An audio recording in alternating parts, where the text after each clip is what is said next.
On this episode of That One Movie Podcast, we are going to review the MCU show Echo on Disney Plus, as well as Poor Things, the Oscar nominee starring Emma Stone and Mark Ruffalo from Yorgos Lanthimos. If you want to jump straight to those reviews, use the time codes down in the description. We'll start off spoiler-free. We'll warn you before we dive into our spoiler-filled discussion, so stick around for all of that. But beforehand, Holden, we have to discuss this week's news from the world of entertainment.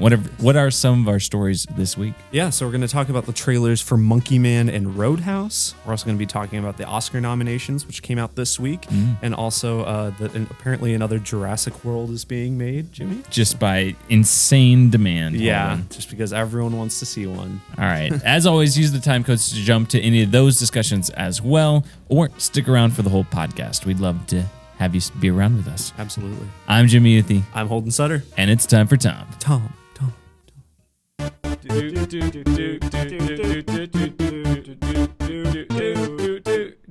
That One Movie Podcast. Tom. All right, Jimmy, before we talk about Echo and Poor Things, let's do some Toms. Let's do the Toms.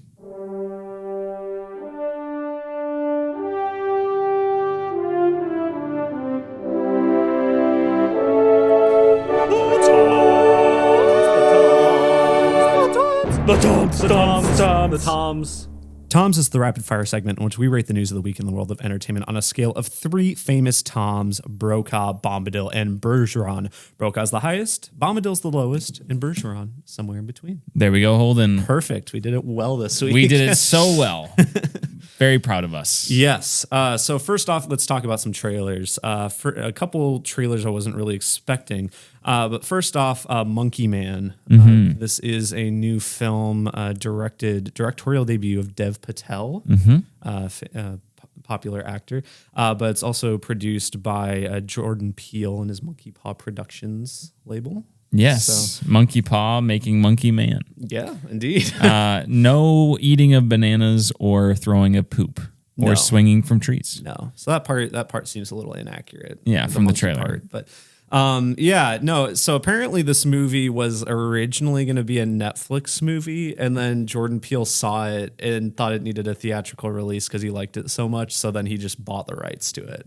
So, There you go. Cool. What'd you think of the trailer? It looks like Indian John Wick.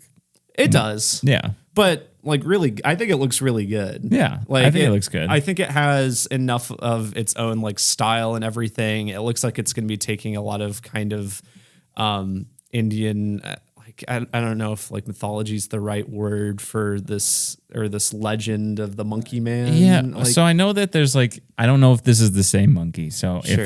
if I'm incorrect here, but I know that there is in one of the Hindu kind of stories, they have a couple big epics, and I can't remember which one it is, the Ramayana or something like that. And one of the characters, the main guy, has a monkey sidekick character. Yeah. And I'm not sure if that's supposed to represent this person, but I don't know this legend.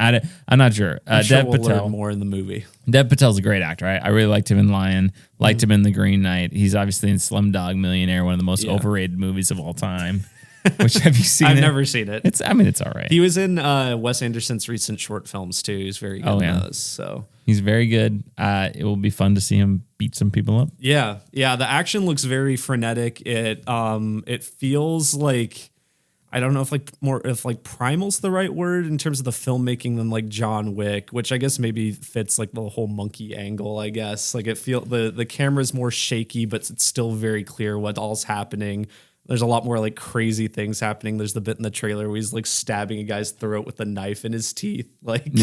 Just weird, crazy things happening. But then he tries to jump through the window and he doesn't. Yeah, which I thought was funny. Yeah. It's a classic shot. So we'll see. I mean, I love Bollywood stuff. I like John Wick. So if this is kind of an infusion of those with Dev Patel kind of leading it, that'd be great. Certainly looks good. I'm going to give it a Brokaw, Holden. Yeah, I'm going to give it a Brokaw too. Comes out in April, I believe. Nice. So. Next up is the trailer for Roadhouse, which Bombadil. You didn't like it? No, I didn't. I was Really? I was watching that trailer. I'm like, this is a movie that I just do not want to see ever. Really? I'm like, this is doing absolutely nothing for me. I love Jake Gyllenhaal. I have never seen the original Roadhouse. The premise of this, I was like, this is dumb, but it doesn't look like it's like fun dumb to me. Oh, see, I think it looks fun dumb. See, yeah, I just was like, it's not doing it for me. It looks like worse Fast and the Furious. Dumb it does to look me. like that sometimes. So yeah, Roadhouse, it's a remake of like a movie from the late 80s starring Patrick Swayze, which has kind of become a cult classic. I've never seen it myself, but there's a lot of people that consider it to be like an 80s classic.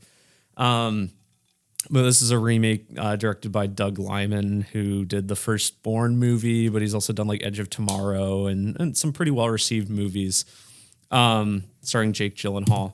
I think it looks... obviously, I don't think it looks as good as Monkey Man. I think it looks very fun, though. I think the fights look very silly. There's some like really good impact. I think the fights look very impactful. I think is like the big thing. Like well done in that regard. I like the scene where he's slapping everybody. Yeah, towards the beginning of the trailer. That's a good one. Conor McGregor is one of the bad guys, which that's fine. Yeah, I don't know. I think it looks stupid fun to me. I'm just coming not interested. Amazon Prime, I believe. Yep. So. If you are excited, good for you. I'm just like that. I just looked at it and like, nope, not for me. Okay. This one doesn't hit that right. I'm kind of surprised. I thought you'd think it was fun, stupid. No, didn't work for me. All right, fair enough. Well, I'll give it a Bergeron. We'll see. I'll probably watch it unless it's just horrible. So yeah. Great. Oscar nominees, Holden. Let's not hit everything. Let's just highlights here. What do we got? Yeah, we can. I do want to say real quick, this is the first time I've ever seen a live action short that's nominated because one of Wes Anderson's was nominated. So likely my guess is that's what we'll win too, because probably more people have seen that than the others. Well, I'm going against Red, White, and Blue, which is nominated for a live action short because it is not using the Oxford comma. Oh, yeah, that's true. I'm a big fan of the Oxford comma. Yeah, we here at That One Movie Podcast are big fans of the Oxford comma. So we stand by you. Little Oxford disappointed. comma. So yeah, we can skip over the other shorts because we haven't seen any of those. International feature, I do want to say it's interesting. So you got Society of the Snow, which is getting a lot of buzz, Zone of Interest. But Anatomy of a Fall isn't on there, which it's nominated for other things. So that's kind of interesting. Documentary, haven't seen any of those. Original song. You got 2 Barbie songs. You got a song from Killers of the Flower Moon, which I don't remember. I don't even remember that either. Yeah, I was like, what? If I were a betting man, I'd say What Was I Made For is going to win. From Barbie. Yeah, from Barbie. I'm just Ken. I love I'm Just Ken, else but I'd be a 10. it seems to be that the Billie Eilish one's getting a bit more kind of buzz. What will it take for you? Original score, Indiana Jones is nominated. Why? Look, I love John Williams. I could not tell you one new musical beat. From that score. Not even walking out of the theater. Well, even there's a lot. I remember there was a lot of returning stuff in it, and I couldn't even think of how that was arranged or anything.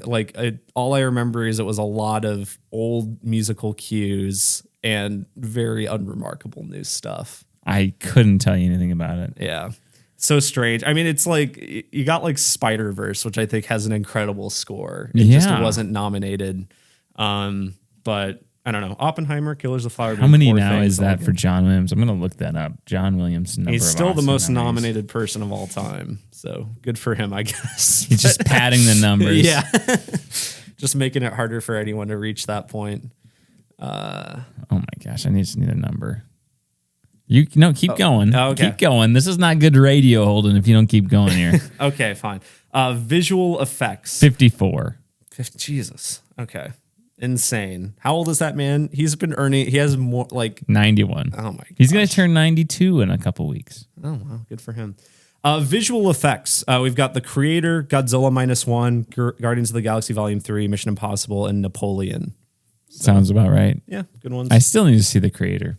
Yeah, still haven't seen it either. Which it was also nominated for sound with Maestro, Mission Impossible, Oppenheimer, and Zone of Interest. You said Maestro again. I keep saying that, which is weird because I don't think I say that in real life, outside of the podcast. I'm pretty sure I say Maestro, but I don't know. Maybe That's okay. Yeah. Sure. Yeah. Sure. sound. They just vote for one of them. Yeah, it's just going to be like Oppenheimer winning all the technical awards or something, probably. Makeup and hairstyling. I'd be cool with Poor Things. Poor Things will win that one. Yeah, I'd never heard of Golda. What's that? Yeah, I don't know. So there's a couple, like, I don't know, like just random movies thrown in here that I've never heard of, which cool that like random smaller films. Golda, what was the other one? It's like cinematography. El Conde.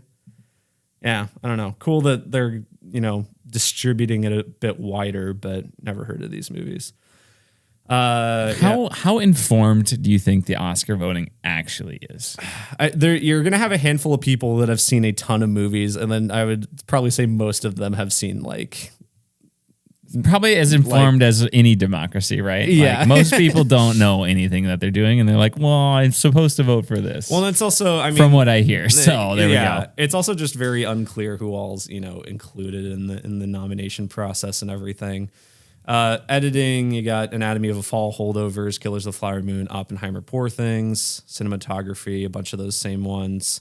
Poor Things and Oppenheimer and Killers of the Flower Moon got a lot of the technical awards. I feel like I think Oppenheimer's just going to take a lot of these. I think because of that, I mean, jumping the gun a little bit here, but because of that, I think Oppenheimer will win Best Picture. Just because I just think it's going to win so many of these technical things that it's going to be a Titanic situation, just win everything or whatever. Yeah. And La La Land, except maybe it could pull a La La Land where win everything except Best Picture. Yeah. And then Anatomy of a Fall, like a Zone of Interest or something wins something Best Picture. Wins. That'd be cool. Or Holdovers or Coda. I still cannot believe Coda won Best Picture. I can't remember what all was even nominated that year. I mean, it was nobody good, knows that because Chris Rock got smacked by Will Smith that year. That's right. That was the same year. Costume design, Barbie, Killers of the Flower Moon, Napoleon, Oppenheimer, Poor Things. Good batch there. Production design. Is that the exact same? Yeah, it's the exact same ones there. Well, yeah. I mean, it's going to be really between Barbie and Poor Things, I think, for production design. Design. And both are great in that regard. So I would give the nod to Poor Things, I think. Yeah. Just because it's a little bit more intricate. Mm-hmm. And imaginative. Creative. Yeah. Like Barbie looks great. Like when I saw this, I'm like, this immediately, like this is great production design. Yeah. It's very unique, deserves an Oscar nominee. I thought maybe it'd be like a front runner, but then Poor Things is just like, I've never seen anything like this. Yeah, never seen anything that quite looks like that. So I don't know. Both good options. I mean, really any of those, except let's just not give Napoleon anything. That doesn't really need anything. Animated feature got Boy and the Heron, Elemental, and Nimona, Spider-Man Across the Spider-Verse, and Robot Dreams. I've never heard of Nimona or Robot Dreams. I've seen Nimona. It's on Netflix. Okay. It's pretty good. Robot Dreams. I don't think you can even like anyone can watch that. It's like Zone of Interest where just no one has seen that movie yet. Okay. But Boy and the Heron, Across the Spider-Verse, Nimona, I like all those. Probably I'd edge it to. I would give it to Spider-Verse, but it's going to be the Boy and the Heron. Probably, I think, it's Miyazaki's award to lose. Then we get to the screenplay ones. Adapted screenplay, American Fiction, Barbie, Oppenheimer, Poor Things, Zone of Interest, which we talked about yesterday that Killers of the Flower Moon somehow doesn't have a nomination here. Very interesting. Very interesting. Is Poor Things adapted from... It's a book. Okay. Which I think the book is quite a bit different, but yeah, it's like a book from the 1992. And it's a book called Poor Things. So yeah. All right. What are you doing? I know. I'm messing just up so many technical difficulties. You got it, Holden. You're doing so great. Thank you. Original screenplay got Anatomy of a Fall, Holdovers, May December, Maestro, Past Lives. Which the only one we've reviewed here is Past Lives. Holdovers is good. I saw May December this week, but all right. Best Supporting Actress, got Emily Blunt for Oppenheimer, Danielle Brooks, Color Purple, America Ferrera, Barbie, Jodie Foster, Nyad, and Divine Joy Randolph for The Holdovers. I've only seen Barbie and Oppenheimer so far, so. Yeah.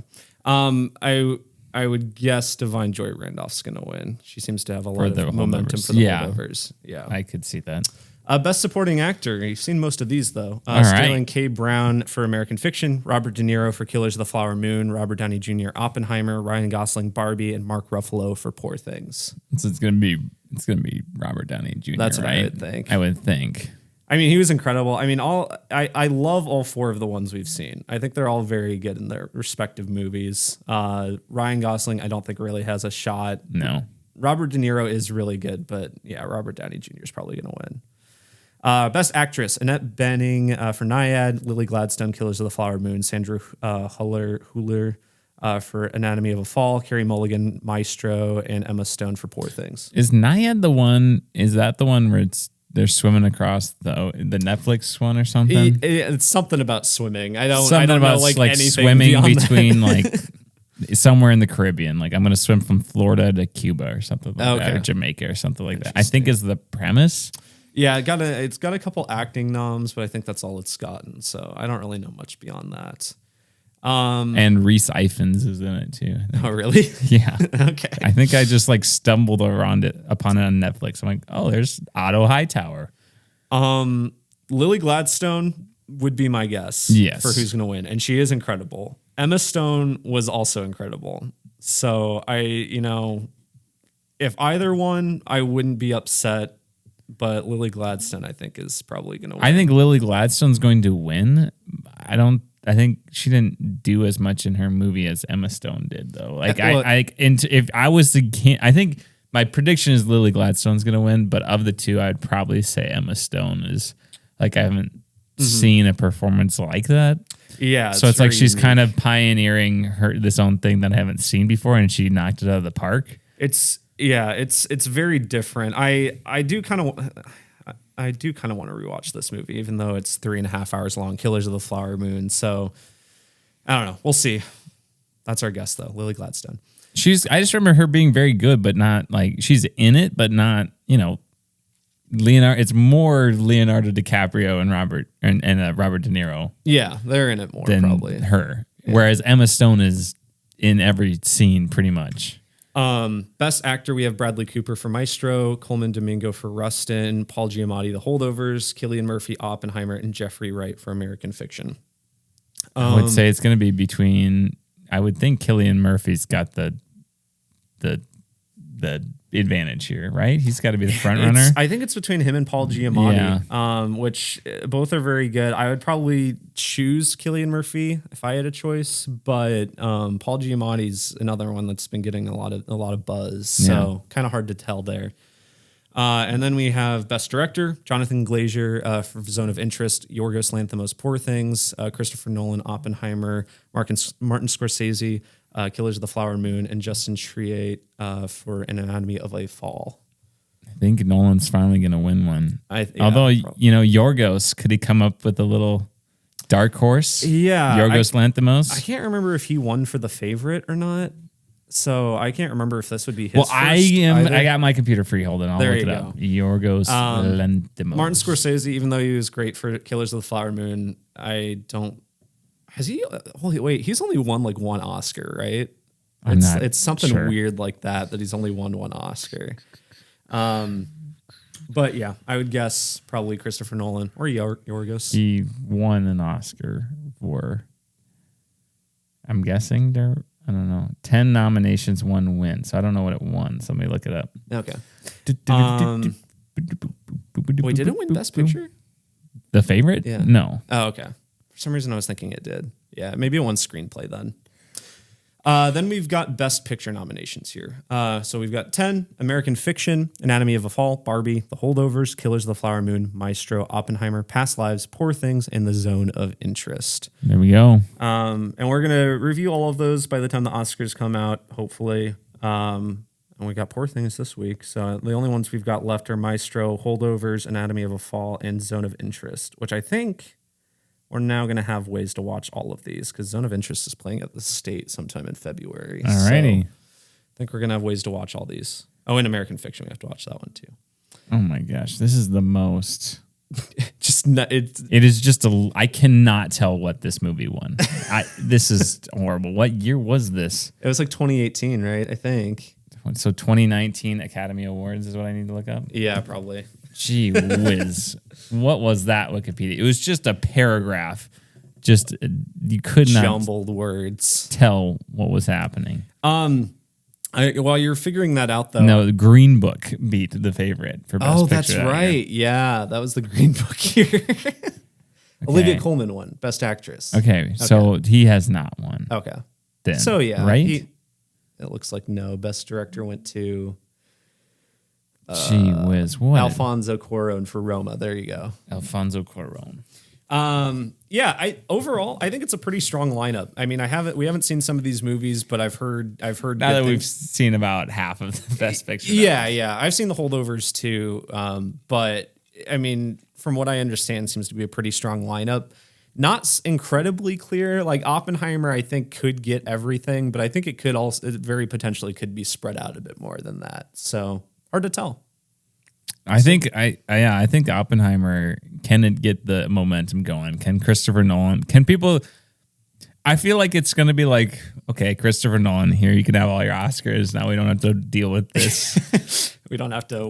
Now we don't have to like be guilted into nominating you or giving you an award in the future. And I think they're just going to do this because it's like, okay, people like this. It made almost $1 billion, and if I'm not mistaken, I think Nolan films have oftentimes gotten a lot of the technical awards. Yes. So I think he has an edge there, definitely. Especially like as we mentioned before, what best sound, Christopher Nolan. Tenet. I mean, at least, yeah. Did that win? No, I could not have won. Okay, there's no way. God. There's no way.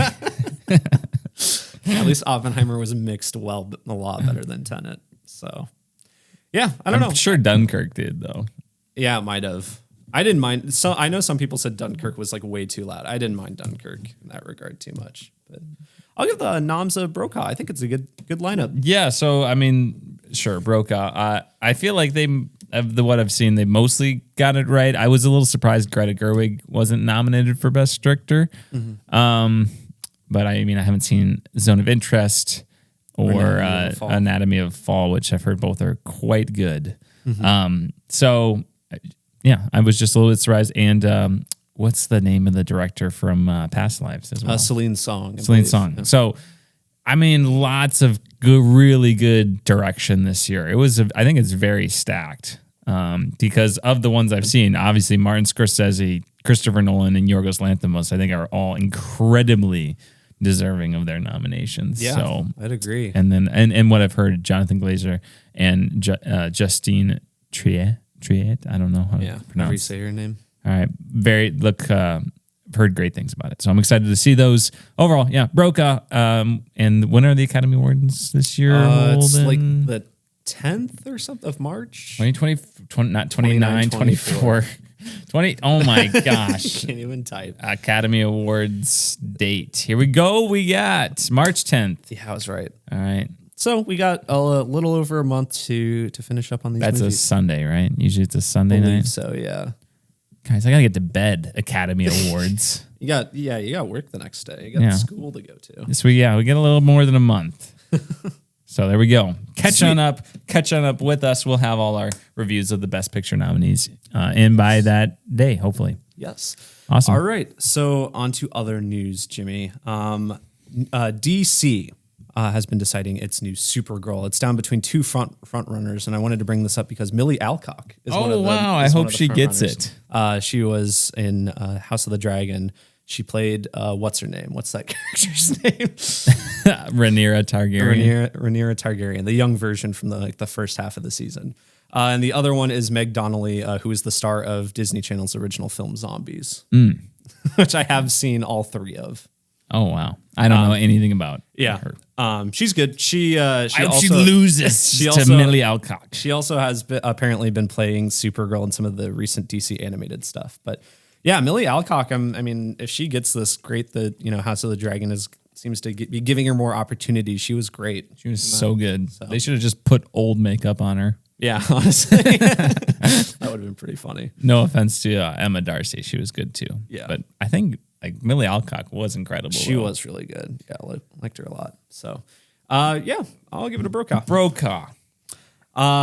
Jimmy, I'm wondering if Damien Chazelle, after Babylon, is in director jail because apparently Matthew Vaughn is going to be directing his new musical. Why director jail? Just because Babylon didn't do very well. Like financially, it was kind of a bomb. Yeah. I don't know. It was incredibly well directed. No, I'm kind of maybe joking he's there, just like, why did I do this to myself? Maybe it was a bit much on you him. You have to have thought Damien Chazelle on like day whatever of filming that just insane party. He's like, why did I do this to myself? He's like, I am not going to direct a movie ever again.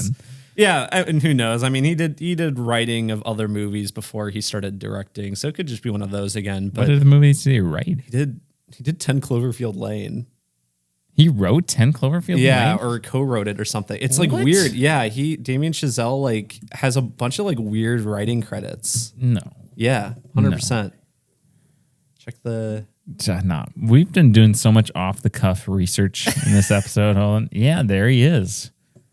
What the heck?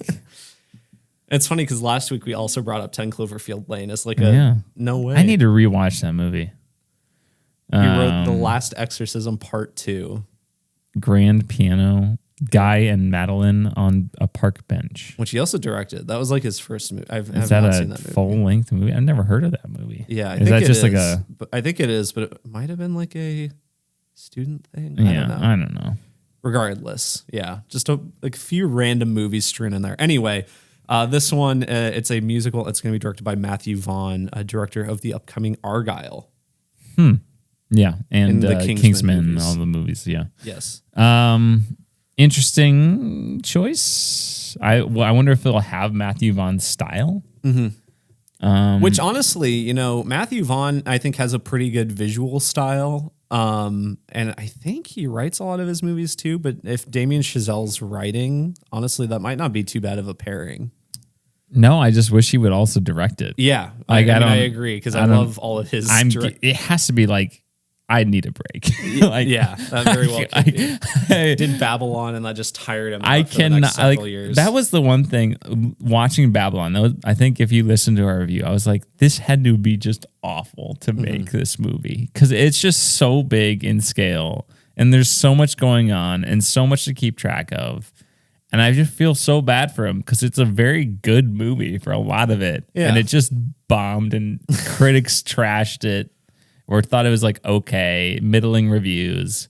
Luckily, a lot of people seem to love it now. I think Babylon is going to be like slowly getting more love in retrospect.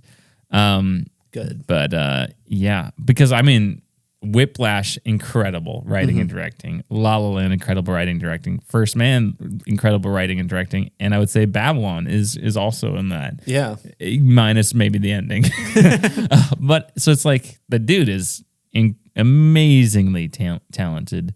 And I hope that this is like he's not burnt out from directing, and I hope he would be willing to do it. But obviously, if he's taking care of himself, I don't know. Brokaw, I like Damien Chazelle a lot. I'm not as big of a fan of Matthew Vaughn's work. I've only seen the first Kingsman movie, and I like it. I don't love it. I was thinking, so we'll see with Argyle coming up. I always forget he also directed the best X-Men movie, X-Men First Class, which I have not seen. So yeah. Anyway, Jimmy, next up we have Universal is apparently making another Jurassic World movie. Thank goodness. This one is written by David Koepp, who wrote the first two Jurassic Park films. He also wrote the original Spider-Man, Mission Impossible, and Kingdom of the Crystal Skull. And according to Hollywood Reporter, it's far enough along and Universal's happy enough with the script that happy enough that they've discussed a 2025 release date. Wow. So they might fast track this. You know what? Can't wait. Bro, gosh, or why not? I don't care. Dinosaurs. I'll go Bergeron. I'm really out of Bergeron, but I'm just feeling nice. I'll be optimistic with a Bergeron just because, like, if they're, its own thing past like the previous trilogy, kind of does something different. You getting the original writer back, maybe it could be something. We'll see, but just reboot. Like, I don't want to see Chris Pratt. I do not want to see Bryce Dallas Howard. I don't like, just new, please. Jurassic Universe. Yeah, Jurassic Universe. God. Jurassic Park versus Godzilla versus Kong. Yeah, I don't know. Jurassic, We'll see about it. T-Rex versus Kong versus Godzilla, the Mexican standoff. We'll inevitably talk about it on the podcast, regardless of how good it is. So can't wait for that. Yes. And I think that's I have another piece, but I think we can just skip it because we're going along on the news. So that's it for Tom's this week, I think. Apparently, just throwing this out there, apparently Rocksteady is not providing everybody with their review codes for Suicide Kill the Justice League.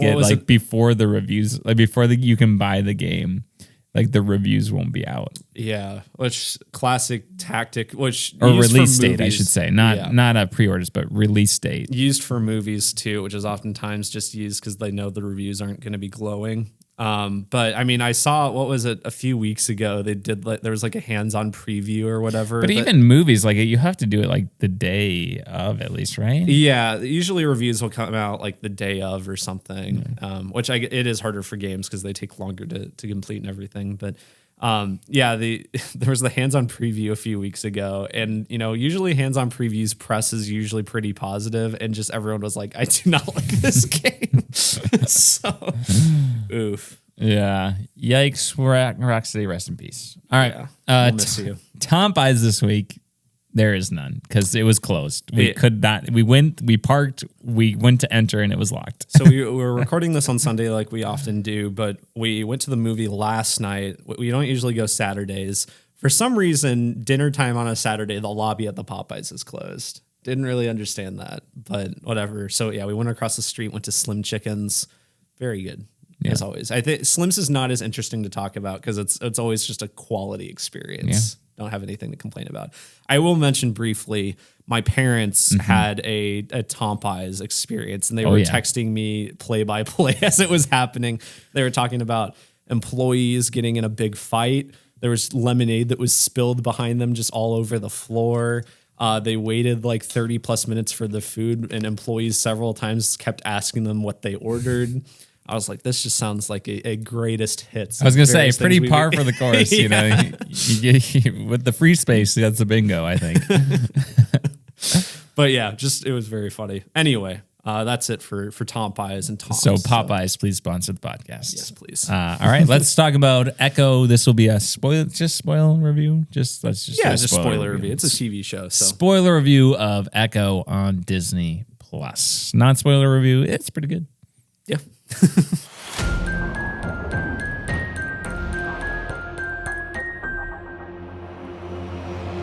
All right, Echo. The new MCU series, which is on Disney Plus, also on Hulu. Apparently, I was on Hulu the other day, and it was just there. Aren't they the one? When is that happening? When are they one app? I don't know. I feel like every few months there's like a news story about that, and then it's like, what's happening in a few months, and then it just doesn't happen. I looked up Echo, and it came up with Amazon Echo, and then I look up Echo Show, and then there's a thing called the Echo Show. That's an Amazon Echo. Echo Marvel Show. Echo Disney Plus. There we go. Yeah, there you go. There we go. Gee whiz, Amazon owning everything. Give a synopsis of the show. Yeah, well, this is a spoiler review, but Maya Lopez's ruthless behavior in New York City catches up with her in her hometown. She must face her past, reconnect with her Native American roots, and embrace the meaning of family and community. Oh my gosh, they didn't use the Oxford comma here either. Oh my gosh, those what sons is this of guns. world coming to? So this is obviously set in the MCU, but it's kind of a spin-off of the Hawkeye show from a few years ago, where Echo was a character. And was probably the best part of that show from what I remember. Oh yeah. I don't granted I don't remember much about that show, but when this Echo spinoff was announced, I was like, I don't know about this. I don't know about this. We'll see. I mean, she was a cool character, but it was all dropped all at once, so that's why we're reviewing it all at once. Yeah, just 5 episodes. And I thought it was pretty it's pretty good. It was better than I thought it was gonna be. Mm-hmm. It's not, they didn't drag it out, which I liked. Like, I thought it was pretty like, okay, we got it. And I think they developed the characters enough. I liked all the characters, honestly. If anything, and granted, I am worried if they had dragged it out more, it would have, felt more dragged out. But like, there were some things that were underdeveloped that they probably could have spent more time on. But with only 5 episodes, it would have been kind of difficult. Yeah. I would say the one thing that was big underdeveloped for me was probably the relationship with Bonnie. I just feel like we didn't, like, we see that in the childhood in the first episode, and it's like not a thing. Yeah, well, so DeVary Jacobs, however you say her name, she's in Reservation Dogs. She's very good in that show. She might be the best part of that show. Okay. And so I was like very excited to see she was in this, and she's just not in it very much. And she doesn't do anything either. She's basically just to be there at the end to like get like, oh, I'm going to kill your cousin. Yeah. I think we needed more of like Maya with Kingpin growing up and like what the family dynamic was then, like them trying to reach out or that sort of thing. Because it seems like, oh, you were gone. Bonnie wrote all these things to you and you just never replied. Like, well, why didn't you reply? Yeah, it was very unclear because like she clearly, when she leaves, she kind of left against her own will because her dad took her. Her dad was kind of kicked out of the community. And so they left, but then the like dad dies, she grows up, and there doesn't really seem to be, well, like it was weird because from what I remember, Maya and Bonnie had like communicated for a while, but it was like when the dad died, then she like cut off communication. Okay, yeah, maybe that was it. Yeah. Yeah, it was just weird, and she never made any attempt to go back, even when she was older or anything. So that was a little unclear as to why that was. With that being said, though, I thought the performances were all excellent. I think everybody seriously killed it. I don't know how to, Alakwa Cox. I'm not sure how to pronounce her name. Who plays Maya Echo? She's fantastic. Yeah, of course, Vincent D'Onofrio. I mean, it's just the human embodiment of Kingpin. When I finally get around to watching Daredevil, he's even better in Daredevil than he is in the stuff you've seen. Yeah, but he's just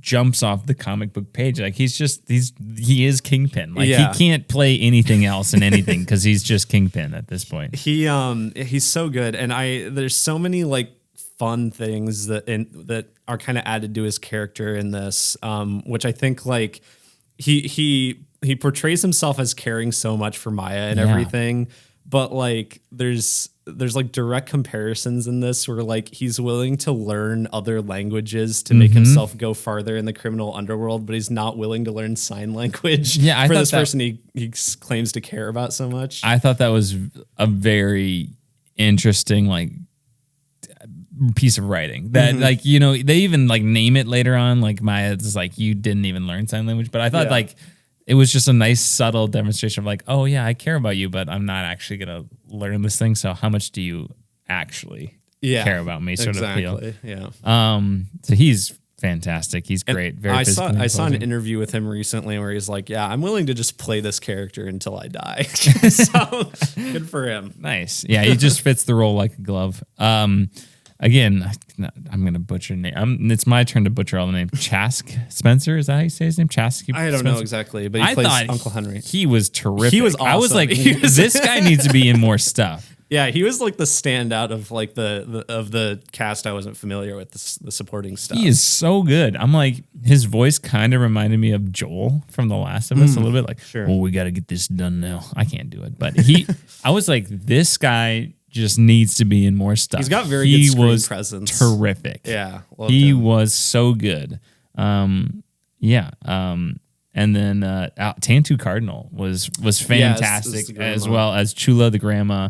And then was it Graham Greene was in it too, right? He was good. Yes. Yeah, it's the grandpa. The grandpa. Character. Graham Greene's just a legend. He was great. He was funny. Again, everybody just killed it, honestly. Just fantastic all around performances.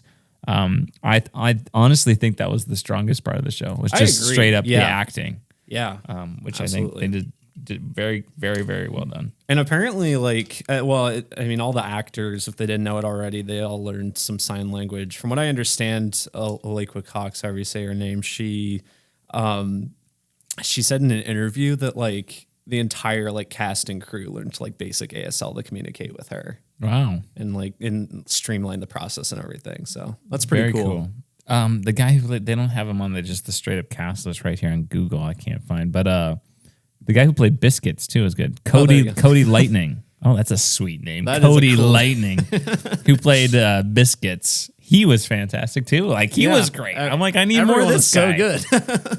And I think that really carried a lot of the show for me, because there were times like I thought their writing, there was just like be very good. All of something very convenient happens. Yeah. Like why does Kingpin run into Chula at like the post office? I'm like, why is he at the post office of this random town in Oklahoma? Yeah.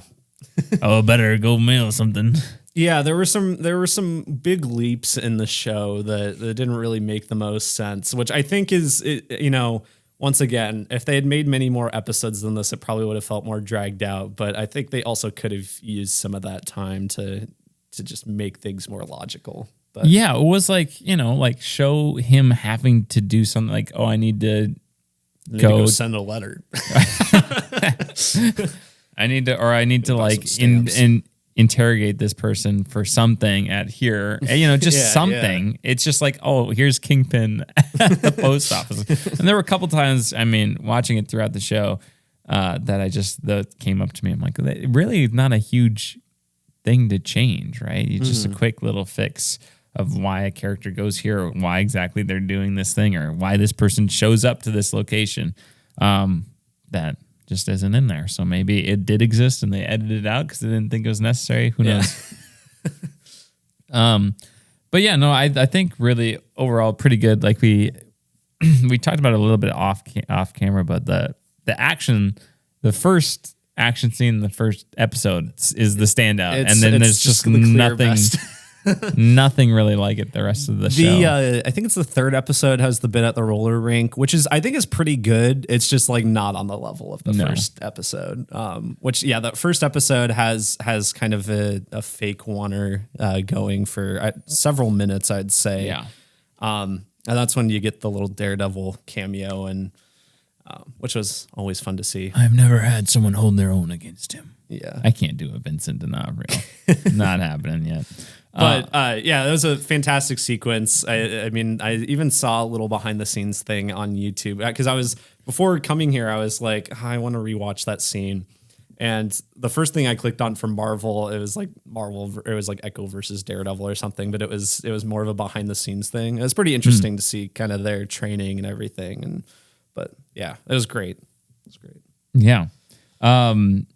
The roller rink episode, I think, was the worst one in terms of just things did not make sense. Yeah, they're like, it was weird. Like they're being held by this guy who works at the roller rink, and there's these two other ladies just randomly there, and they're like holding them hostage, but he like won't show the people that they're. It's like, oh no, I need to see the money first, and then I'll show you. Like, okay, that's just not how this is gonna work. Anyway. That's weird. He removes her prosthetic leg, but just drops it right next to her. Or the lady does or something. Or whoever. And then so like they have them, but they're like, oh, you could just say like, oh, we have them locked in this room. They did break out, but they're locked in there. Mm-hmm. But instead he's like, no, I'm just gonna stall and not show you where these things are. You and all these dangerous armed men. I'm like, what? Why are you acting like this? I'm just like, no one has been more dead than this guy in this scene. Yeah. And he's like, can you just take me out to see the money? Oh, you hear that? He wants you to take him out. I'm like, okay. I just thought that episode, I liked the whole concept of the episode. Mm-hmm. And like you said, some of the action was good, but so that was where like things were distractingly very silly. Like, since so much of it was so good and grounded, the stuff that stood out really stood out. And I think the most of that was in that episode. Yeah, I agree. My other big like writing qualm would be the last episode of like, why is this all happening at a powwow? Yeah. Why are they kidnapping these people and holding them ransom at a powwow? Apparently they're just going to kill a bunch of people. Well, just to kill a bunch of people. Yeah, it was weird. To me, it was like, I'm going to shoot an RPG into this powwow. Like, why are we doing this? Initially, I was like, okay, so maybe I was like, okay, maybe the idea is he's essentially taking this whole powwow hostage without them knowing, which silly, but okay, whatever. But no, it's not really that. He's also like kidnapping the family members separately, and then there's just also armed people at the powwow, and it was, I don't know, it was very strange, and it was all just because Maya left. Yeah, without saying anything. So why didn't they just like, I'm gonna just kill everybody? Yeah. And I'm gonna just like I killed your dad. And the other thing is like, granted, I don't know, like, there's literally a big part of their shipping company is in that community, right? Yeah. Like, so he's just gonna kill off a bunch of his own men, like probably men that don't know they work for him or whatever. Like, I don't. Very dumb. It was very strange. Why did he kill her dad? Was that in Hawkeye? That was in Hawkeye, and so Hawkeye kills him, but is he paid by Kingpin to kill him? Something like that. I can't remember. That was as the Ronin. Yeah. Yeah. I can't remember exactly how that went. I liked this show more than Hawkeye and Falcon and the Winter Soldier. Definitely, yeah. And Secret Invasion. Yep. Yeah, and in addition to the ones I've seen that you haven't, I don't know.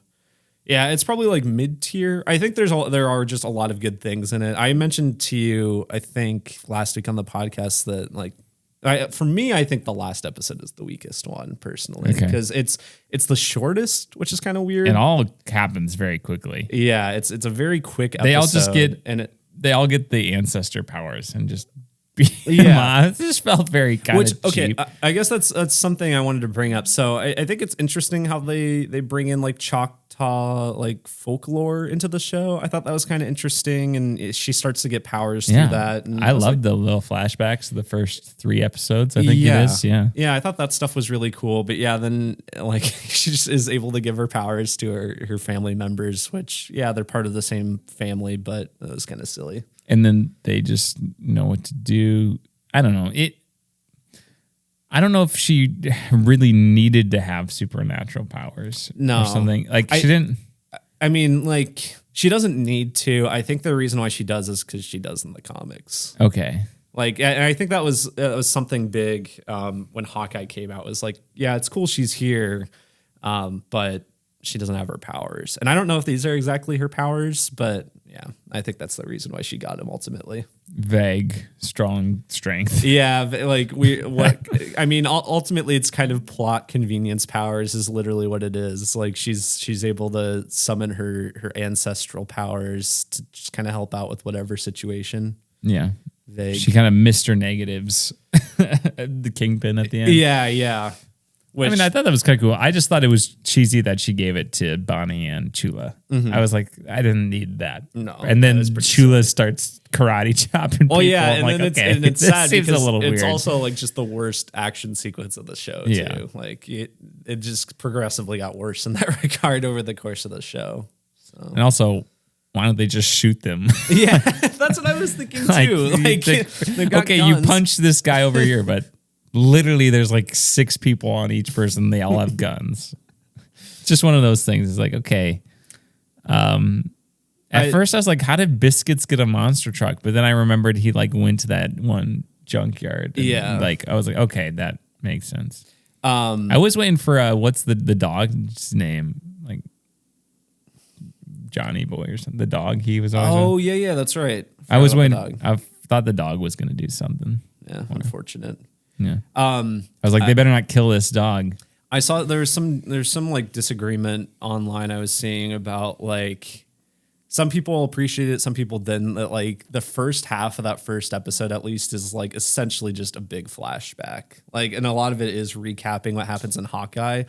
I think it works though, because I mean a lot of it is new information. Yeah, and you know, if you've seen Hawkeye, you probably don't remember it very well. And then there's also a bunch of people who just haven't seen Hawkeye, so it makes it a bit easier to watch without having seen that. So, what does that MCU spotlight mean again? I think it's like their R-rated stuff, or is it their street level stuff? I can't remember. We talked about it.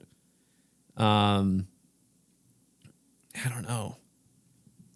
But it was the jingle is composed by Michael Giacchino. What is? the Marvel Spotlight jingle, which is just a very basic jingle. But when the first episode I watched, I had subtitles on, and it came up with Marvel Spotlight theme by Michael Giacchino. Oh, I didn't see that. Or something. Oh, that was very funny. So, yeah, I don't know. We didn't really talk about the train episode. Good train. I mean, it wasn't There wasn't a lot of action on it, really. I thought I was expecting her to fight a bunch of people, and she just didn't really. No. It was an all right train sequence from Jimmy, the train sequence fan. Mm-hmm. Pretty mid-level train sequence. Yeah. No, I liked it more than I thought I would. Mm-hmm. That's kind of my takeaway. Yeah. Because I was like, gosh, I'm going to watch this show. I don't really care about, I don't know, the characters. And yeah, I thought it was a good time. It helps that it's only 5 episodes. Like yes, it does. It does help. So there we go. So yeah, cool. That's all I got to say, Holden. Echo. That's all I got to say. All right, sweet. Let's talk about Poor Things. This will be our spoiler-free discussion to start. Coming at you right after this.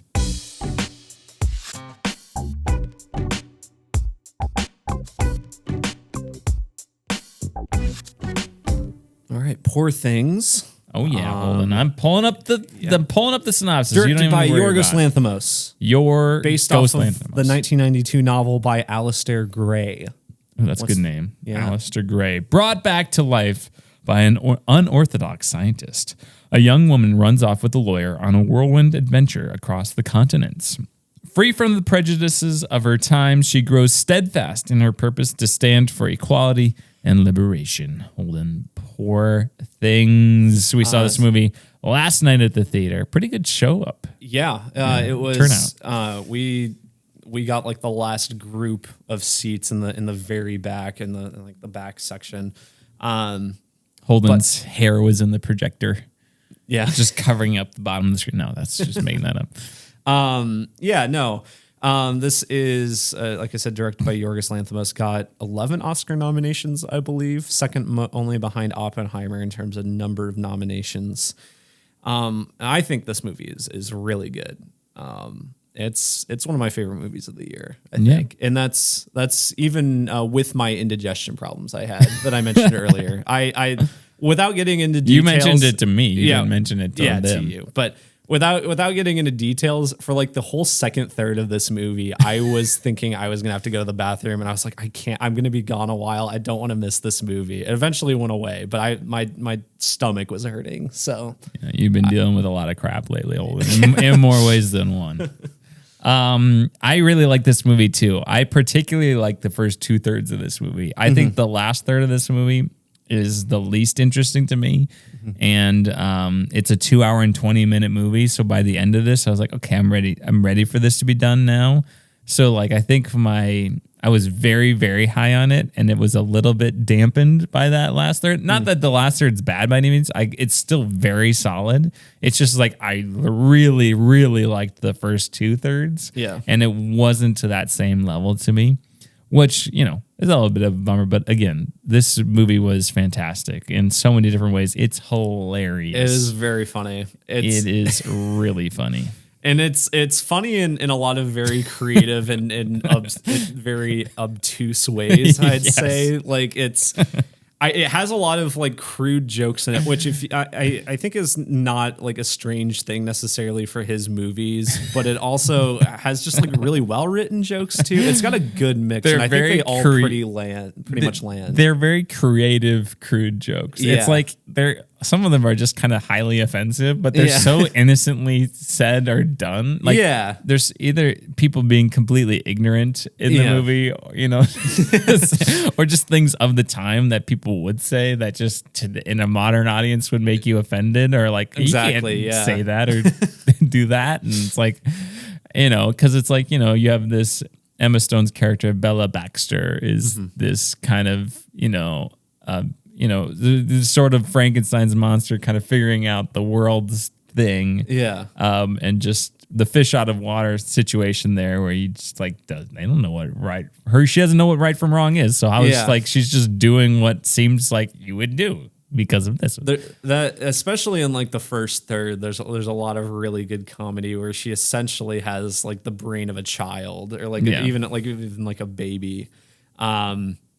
And there's just a lot of really good stuff of her just like breaking things for the sake of breaking things. A lot of good slapstick stuff in this, I think.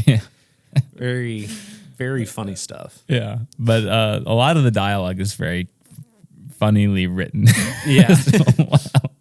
But just the whole world is it's such a bizarre movie. It's so weird. It is so quirky. Incredibly creative. I think there's a lot of not a lot of people, but there are certain people who would see this and would just hate this. Like, I think you're either on board or you're not with this one. Because like I'm sure there are people who went to this and were like, "Wow, I cannot stand what is happening. This is so Our weird." audience seemed to like it for the most part. For the most part, there were a couple people where it was like, I think we were enjoying it more than most of the people in there in terms of probably. I think we were laughing most, but there were times where like other people thought things were really funny that I didn't find as funny, but then I definitely found there were a few parts where like you and I were like the only ones that laughed. I felt kind of bad. I was like, I don't know, should I be laughing at this? No, I think I was like intentionally funny. I'm like, they're not appreciating it seems as much pretty as much we are. intentional the whole time.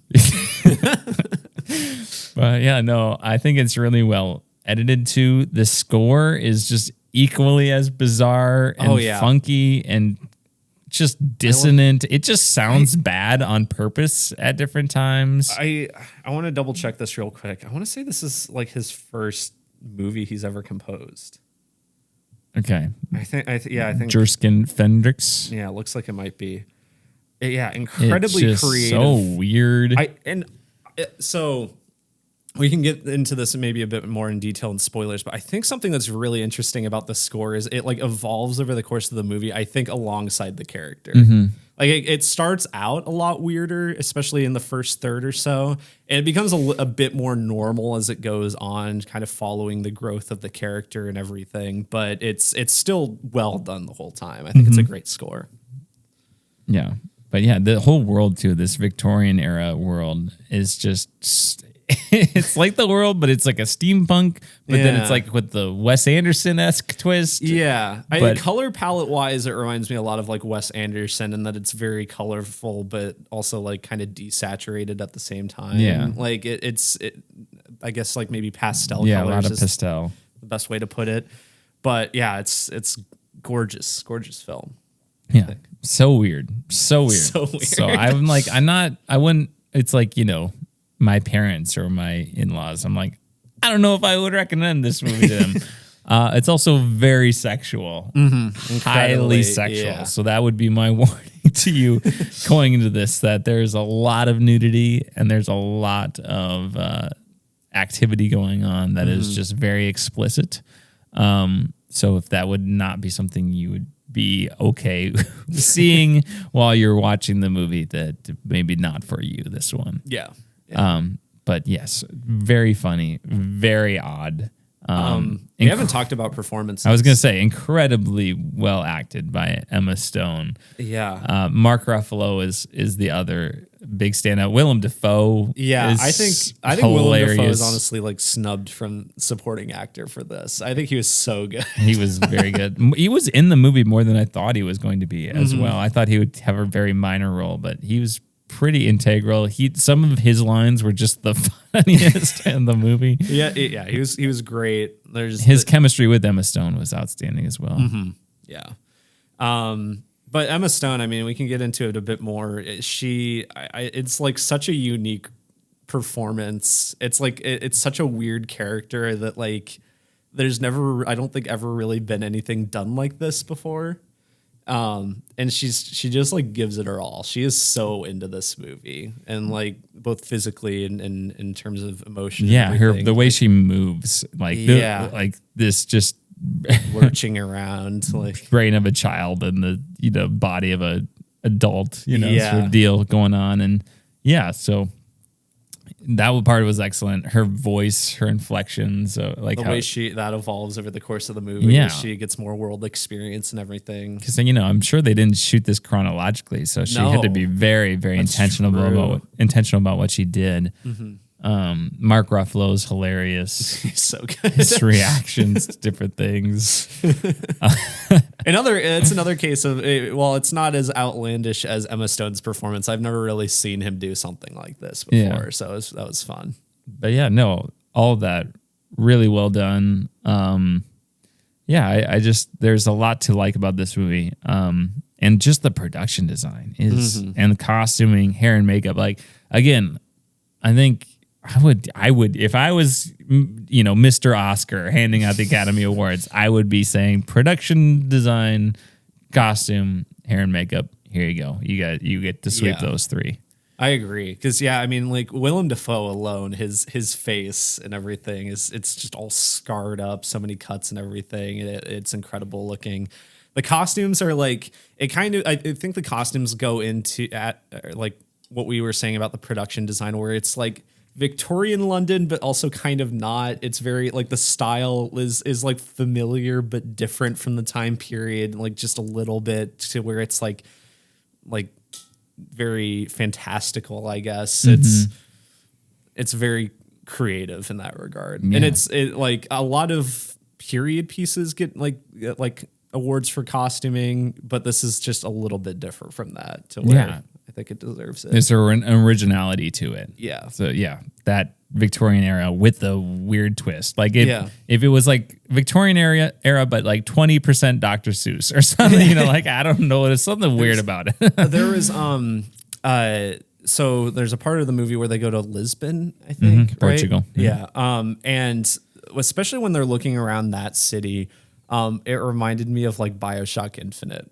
Yeah, it reminded me of that too, and I haven't even played it, but I thought the exact same thing. Very similar types of style and in terms of the architecture and just everything going on. Granted, it's not a city in the clouds, but but I was gonna say even like the sky looks so fantastical. Yeah, or the ocean. Yeah, too.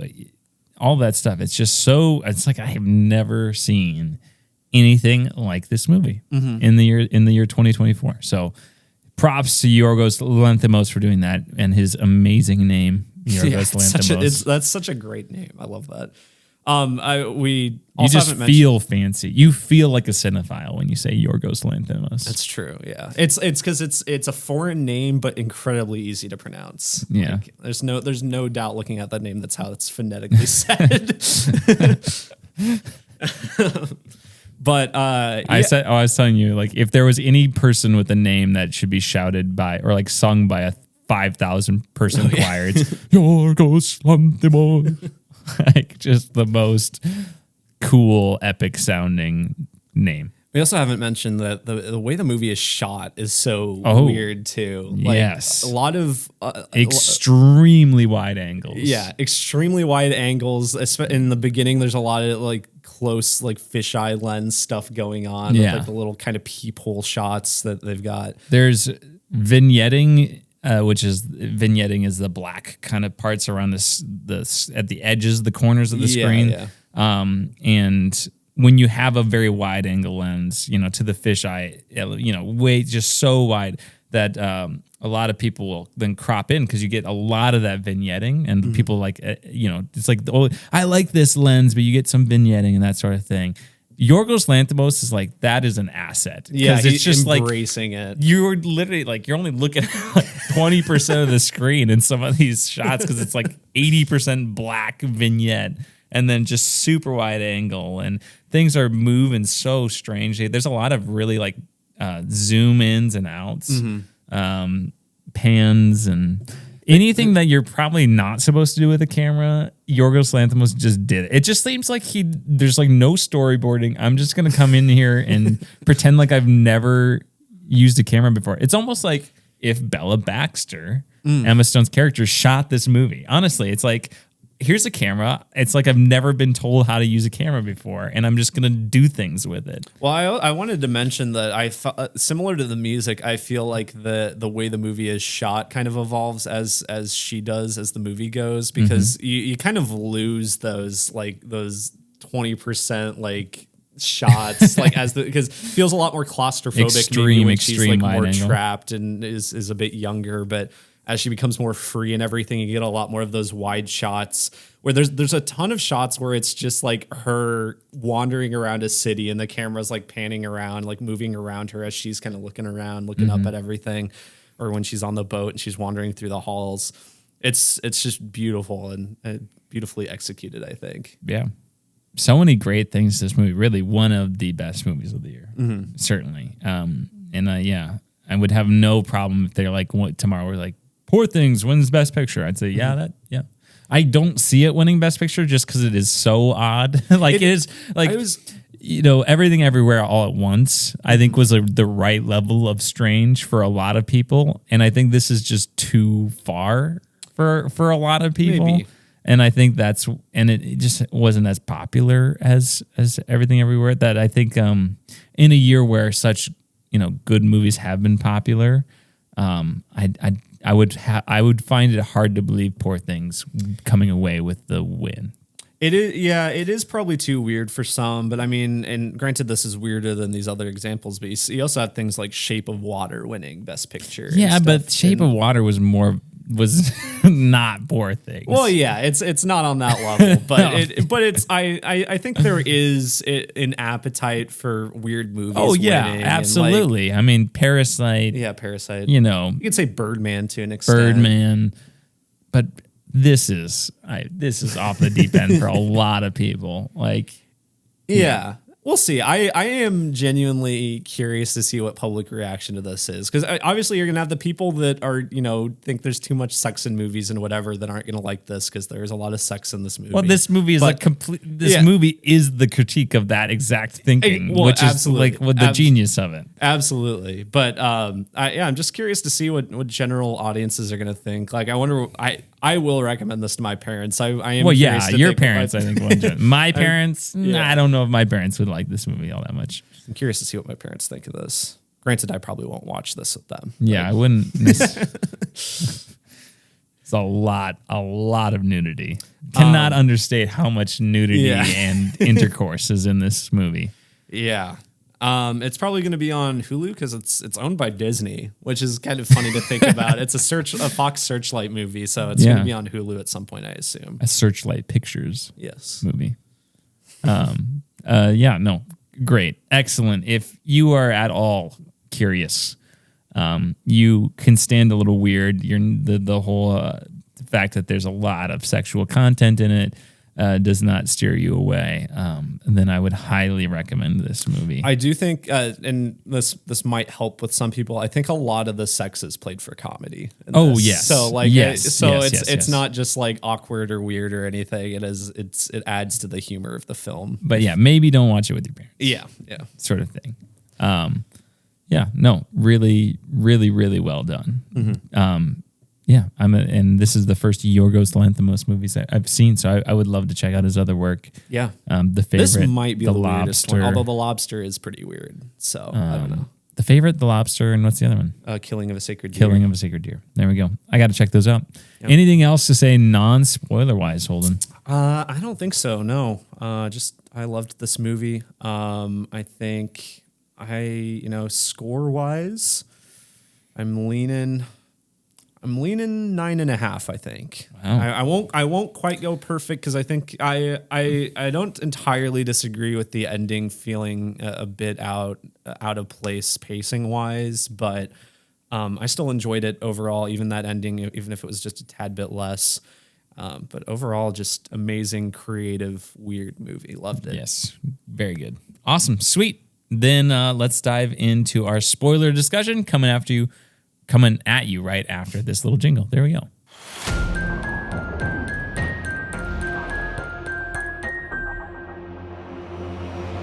All right, spoilers for Poor Things, Jimmy. She's actually a lady who was married to this jerk, and she was kind of a jerk. Yes, but she jumped off a bridge while she was pregnant. Mm-hmm. Wow, and then they took the baby's brain and put it into her brain. Yeah. Well, obviously, you're gonna take the baby's brain and put it into her brain. I don't like that was played as kind of a reveal. I think I knew that going in somehow. We knew that they said at the beginning that I took the baby's brain and put it into her brain.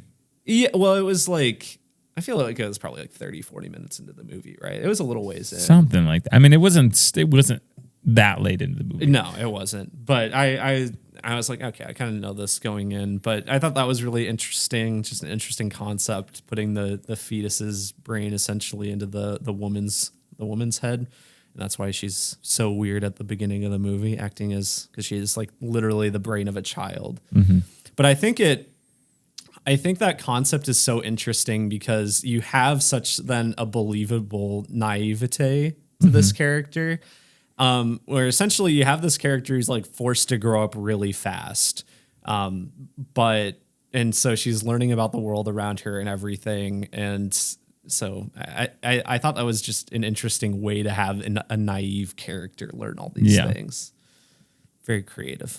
And it's great that Willem Dafoe's character's name is God. Yeah. Godwin. Godwin. God said this. God say that. I really like that. That was funny. Willem Dafoe, great. I love his weird bubble thing he does. Which is attributed to, I think, what he doesn't produce some sort of juice or whatever. Like it was, I don't remember. He doesn't produce something due to like one of the comedic things about this movie that is like morbidly funny is he keeps mentioning all these experiments his father did on him as a kid, and it's always played as a joke. He always thinks the best of his kid or of his dad. But yeah, it's so funny because it's just like horrible. And you even have Rami Youssef's character. I can't remember, Max, I think. He's like, that's horrible. And he's like, oh no, he just wanted what was best for me. We're scientists. We can't have emotion. Do you think my dad showed any emotion when he branded my testicles or whatever he said? It's so good. But yeah, because of that, he like can't produce some sort of juice. He has to hook himself up to this machine at like dinner time or something, and I think that's where the bubble comes from. And then you just have all the half and half animals, like the pig head and chicken body, or like the duck face dog body. Yeah, the French bulldog head on the chicken body was so cute. I thought there was like one scene where it was just wandering around. I was like, that's so cute. Yeah, it's just such a weird movie in a weird setting with weird characters. God is just a surgeon who just has all these absurd experiments that somehow work out. Yeah, that never would in real life. Just the bubbles. There's that random bit where like he's just putting out a fire that he's set on this like corpse he's working on towards the beginning of the movie. Yeah, that was really funny. Yeah, we were laughing at that. That was one of those things we were laughing at and nobody else was really laughing at. There's no context given. And it's funny because so you have Bella, who once again has the brain of a child, but God just like includes her in on these like essentially teaches her these like how to dissect things. So she grows up knowing all these things about surgery. Bella cut. Only the dead ones, Bella. Just stabbing the guy's eyeballs and playing with his wiener. Yeah, I thought she was gonna cut that off, but yeah, I did too when she first. She had the scissors, but then just started stabbing the face, and then the whole time. And then Max is just following her around while she's doing all this and writing it all that down. I really did like that first third of the movie. That was probably my favorite. That was probably my favorite part. I did really enjoy all the stuff with Mark Ruffalo, but I think that first third of just them being in the house, hanging out and chilling. It was so good. Like nothing's really happening. That was just more like a vibes or thing, or just like explore this world sort of deal. And just it worked so well. It was just so delightful to watch. It was fun to see her kind of grow in that environment and explore the world as a child in a woman's body and everything. Learns about masturbation. Yep. Very funny. That whole sequence I think is very funny.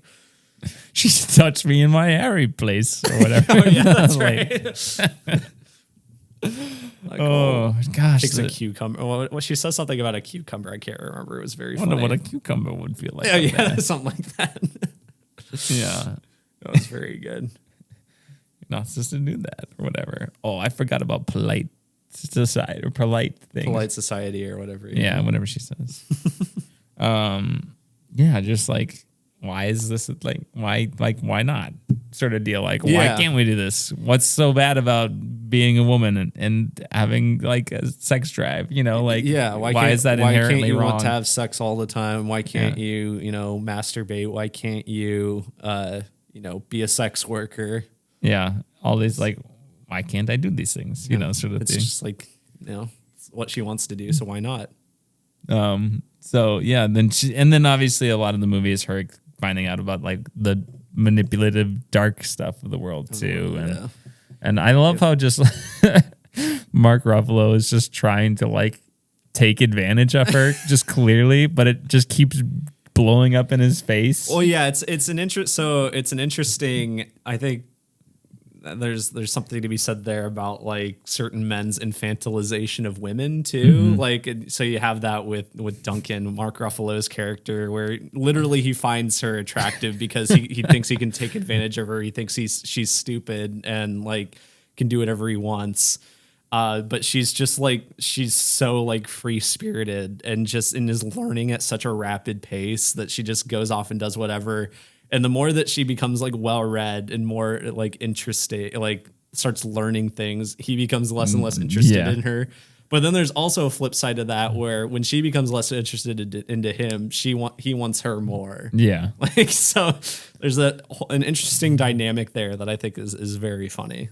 Yeah, I think one of the funniest scenes is when they're sitting down with that one other couple at the table and like, oh, you can't say these things. You have to say like how delightful or how marvelous or whatever. Right. My father's gonna die like next week. How marvelous! How marvelous! The pastry here is so crisp. I wonder how they get the pastries to be so crisp. That was good. There was the scene. There was the scene on the boat or I think it was on the. No, it wasn't on the boat when she goes out to dance or whatever, and it just turns into like a brawl. Yeah, that's Lisbon. Yeah, that is Lisbon. Mark Ruffalo just keeps jumping on people, and then eventually she joins in, jumps on someone. Yeah, that's so funny. I loved that bit. Yeah, or her just throwing up all the pastries that she ate. Oh yeah, when she's on that like observation deck. Yeah, and then just Lisbon. Leaves. Yeah, she just starts wandering around in Lisbon, and I mean, I thought she was going to get way more lost than she does. And she does, but she finds her way back because she listens to the tram sounds. Yeah. So yeah, just this beautiful mind of this child and just wandering around in all these very adult situations. And at first, like, all she wants to do is just have sex. Yeah. And she does have that at first. And Mark Ruffalo gets annoyed with her for wanting to do that all the time. He's like, there's other things. And then, when she gets a book, she starts talking about philosophy and everything, wants to explore. He gets mad that she doesn't want to have sex all the time. Very funny. Where she finds out the lady hasn't had sex in 20 years. Yeah.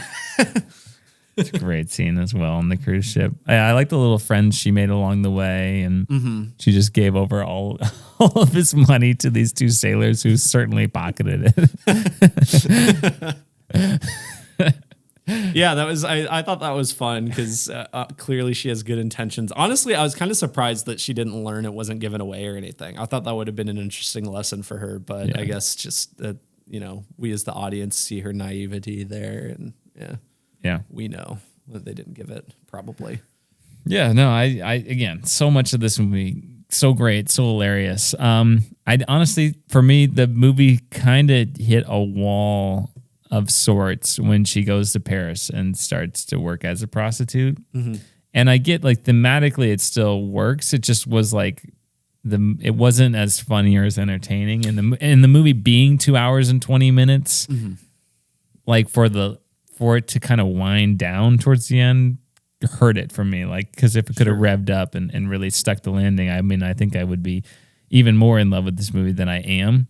But yeah, it was just like, for one, it's like you see her going through these experiences like, well, this kind of stinks for her because she's clearly not enjoying this, but she's like her, God, where she's like a scientist. I'm like, this is interesting. Like I did not enjoy this. So whatever. So like, whatever, this is an interesting experiment. Yeah. So, and then you have that whole storyline. Did you want to comment anything on that? I was going to say, I agree that, the whole, when they get to Paris, it does become less funny. So it is probably my least favorite part of the movie, but I think it still is saying enough interesting things to remain engaging throughout that. I like her, discovering sex work, discovering how it's shunned by society. She doesn't really understand why. She has that whole dynamic with the older lady, who like runs the brothel. The mom in Andor. That's right. I was like, where do I know her from? Okay. Yeah. Okay. That's it. So yeah, that was fun. But yeah, then she goes back to London because God is dying, has cancer. So she visits. She comes back and is just clearly grown a lot as a person. It's kind of unclear, I think, how long she's been gone. I think several months at least seem to be implied. But yeah, she comes back. Godwin's dying, has cancer. Mac's still in love with her, but she's clearly grown and everything. I think it's not. I think it's nice to have, like, you have all these people that are taking advantage of her, but then you have Max who's like in love with her, but also is like conflicted about it. Yeah. Because like he knows that it's like weird because she's like a child essentially, but like he like admires her creativity and everything, and so he kind of adjusts to that when she comes back and everything. But then we find Christopher Abbott, who's the former husband. Yeah. There's that whole sequence, which I honestly thought I liked that sequence. I thought there was a lot of dark humor with it, with how the like I see why I threw myself off a bridge now. I'm gonna leave. Yeah, well, and just like I think there's gonna be a servant uprising soon. Pulls out a gun. So like that's like one of the first things he says to her. He, like, points a gun at the servant as he's getting off this carriage or whatever. Like just the way he treats these servants is so horrible. Just the most awful person. Yeah. And it's kind of unclear. He's like has some sort of wealth and whatever, but not really clear exactly what his job or standing or title is or whatever. But yeah, I like that whole bit. He gets shot in the foot by Bella. By himself. Right. Oh yeah, I guess there's like a struggle. He's holding the gun, but and I thought I think the movie wants you to think that Bella's gonna put God's brain into his body. That's I didn't what I pick took. up that. Okay, maybe not. Maybe that I was just thinking that. I was like, okay, that would make sense to me. So they're taking him. She's looking at the diagrams. God's dying. I'm like, okay, that would make sense to me if they did that. But then I thought it was a pretty good just punchline that they just put a goat brain. That's pretty funny. And that added to the humor of the scene for me. Was I was expecting one thing and it turned out to be another. So yeah. But yeah, no. Again, overall, really well done. Like you said, I do think there's plenty of things to say in the end. It just wasn't as entertaining or as funny as the you first lose the Mark Ruffalo character for the most part at that point. Yeah. And yeah. Poor Things. It was great. Yeah. Very good. Certainly was not a poor movie. It was very good things. Very good. A lot of good things to say about Poor Things. What do you think the title means? Well, it made me think of like how when she was looking at like the poor people, like those poor things down there, sort of thing. I don't know. I wasn't sure. I wasn't sure either. I'm not sure I really have an answer for that. I was just curious to see if you had any idea.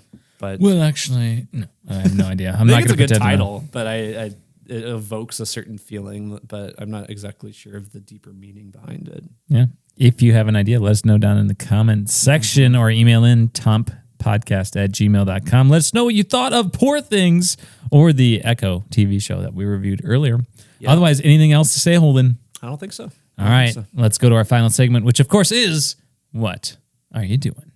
What are you doing? What are you doing? No, what are you doing? What are you doing? No, what are you doing? What are you doing? All right, Jimmy. This week, I watched a few things. Yes, I know you watched let's a few hear it. things I did actually, too. Yeah, so let's rapid fire. Let's go here. All right, so for movies, yesterday before we went and saw Poor Things, I saw Fantasia at our local state theater. It was free for members, and I just got a membership this year, so I was like, I might as well make use of it. Very great. I think it was a very cool movie to see in a theater with a really good sound system. You said you saw it with an orchestra. Yeah, live orchestra performance. Exceptional. Really, really well done. That's really cool. Yeah. Very entertaining. Just timeless. Yeah. Excellent. Incredible animation. It's, generic to say that they just don't make them like this anymore. Really. They just don't make them like they used to, huh? It's such a cool concept that I think like if people wanted to put the money behind it, you could make a cool one nowadays like that too. But it's just not. Fantasia 2000 different from original Fantasia? It is different. I think I've seen it, but I don't remember. That's the one where they made it and it was just a complete flop. So there's like no way they'd make another one. Yeah. Unfortunately. I watched May December, which I was kind of waiting on to see if it was going to get a Best Picture nom to finally watch it, but it was on Netflix. It did get a screenplay nomination. Very good. Very strange movie. Has a lot of dark humor in it, but I was engrossed the whole time. Loosely based on a true story too. I don't think it necessarily gives that credit, but yeah, great performances all around. Natalie Portman, that might be the best Natalie Portman performance I've ever seen, honestly. Really? Very wow. good. Yeah. Very weird subject matter. I'd probably read about it before you go in because it can be uncomfortable, but I think it's very good. So, Nice. I also watched, got this at a local used like media store. I got The Quick and the Dead on Blu-ray, which is a Sam Raimi movie from the mid-90s, it's a Western movie. And I was vaguely aware of it. I happened to just see it and I was like, oh, that looks interesting. And it's the whole concept is it's a woman comes into town, woman gunslinger, and she enters this like quick draw competition. And she's there with the whole sole purpose of like kind of getting revenge on someone, but she kind of goes into this competition with that guy's. Couple notable things about it. Sam Raimi's direction is just hilarious in the movie. It's not a comedy, but there's like the quick draw sequences. He does a lot of the quick zooms he's like known for to like build up tension. It is very funny in those sequences. I was like, I was laughing, but another thing, Tobin Bell is in it. Oh my gosh. And he's like the first person on screen in the movie too. Oh, wow. I wouldn't have recognized him if he wasn't in the opening credits. He looked a lot different. And he has, I would say, probably like 5 minutes total of screen time, a little bit at the beginning and a little bit later on. But he's great. Just loved seeing Tobin Bell as something else. Jigsaw himself. Yes. Anyway, I forgot to write down. I also watched Ocean's 11, rewatched that for the first time since like high school. Liked it a lot more than in I for some reason really did not like Ocean's 11. I've never seen Ocean's 11. It's really good. Would recommend it. Great cast. Just a very, very intriguing The George heist movie. Clooney one. Yeah. I'm guessing. Not the Frank Sinatra one, which I've heard is very boring. So, TV, I've just been continuing to watch The Curse. I've just got a few more episodes of it. Incredibly uncomfortable still. Just another great Emma Stone performance. She's killing it this year. Good for her. You know what? I love La La Land a lot, so that might play into it. But Ryan Gosling and Emma Stone really are two of the best at it right now, I think. Oh, yeah. Ryan Gosling's, I think, is your favorite actor. He might be my favorite. Yes. Emma Stone's close to favorite actress, if not favorite. So, other than that, I've just been playing a lot of Power Wash Simulator too, which I've almost finished. It is just so relaxing. And I think after that, I'm going to replay Final Fantasy VII Remake since the new one comes out soon. So, yeah. All right. What about you, Jimmy? Sweet. I actually watched a couple movies as well this week. Holden, first off, watch Dumb Money on Netflix. If you like The Big Short, I think you like this. Pretty similar to me. I enjoyed it. Paul Dano was good. You said it's on Netflix? It's on Netflix, Okay. yeah. It's like an hour 45 too. So I just was like, I got some time. Don't want to do anything. So I'm going to watch this movie. It was good. I recommend it. Then I watched The Nice Guys with Emily this week. I also rewatched this week. I was going to wait till you bring it up though. Yeah, and it's great. It is so good. It is so funny. It's a fantastic movie. I mean, so again, Ryan Gosling is incredible. He's hilarious. Hugh Jackman is incredible in it as well. Russell Crowe, you mean? Russell Crowe. I don't know why I get them confused in my head. Are they both Australian? Russell Crowe's either Australia or New Zealand. I can't remember. Okay. But yeah. Russell Crowe. He's from Down Under somewhere. Down Under. All right. But they're both great. And my favorite line of the movie is, you know who else is following orders? Hitler. It's so good. So many funny jokes in that. We were talking about it's such a quotable movie. And it gets better every time I watch it. And there's a lot of slapstick sort of humor in it as well. Just very entertaining, very well paced. And then TV wise, Emily and I have caught up on Percy Jackson. So there's, I think, one episode left this season. And we're enjoying that quite a bit. And then I started watching that American Nightmare Netflix show. You know, it's like it's the new Netflix crime show. Yeah, I think I saw it recommended. I don't know anything about it. You know, they put it into the formula, not come out with some like, oh, here's this thing you're not going to believe happened. And then we're going to interview everybody in that formula, but that formula works. Okay. This one's great too. And it's wild. Yeah, wild. Not sure how it's going to all turn out. It's only like 3 episodes, so sure. I'm like halfway through the second episode, that sort of thing. So that's what I've been doing this week. Holden, what are we doing next week? Next week, Argyle. Put that cat in that bubble thing. Yeah, the little bubble bag. We do not have to see the trailer anymore. No, please. Thank goodness. We almost made it yet another week without seeing the trailer, and then they just had to throw something in at the end of the trailers this week. Did they? I don't even know. It wasn't the Argyle main trailer we've seen a dozen times, but it was like you don't want to watch this on your small screen Argyle thing. Yeah. So dumb. Anyway, we'll do that. Maybe an Oscar nom. We do have like 4 or 5 of those to get through in the next month and a week or so. Yeah. So we'll sprinkle those in somewhere. So for sure, Argyle though. If you want to leave us a request, you can do so by leaving us a 5-star review on iTunes or email us at tompodcast@gmail.com or donate to our Patreon. I believe that's it. All right, sweet. Until next time. Adios, pantalones. Love you.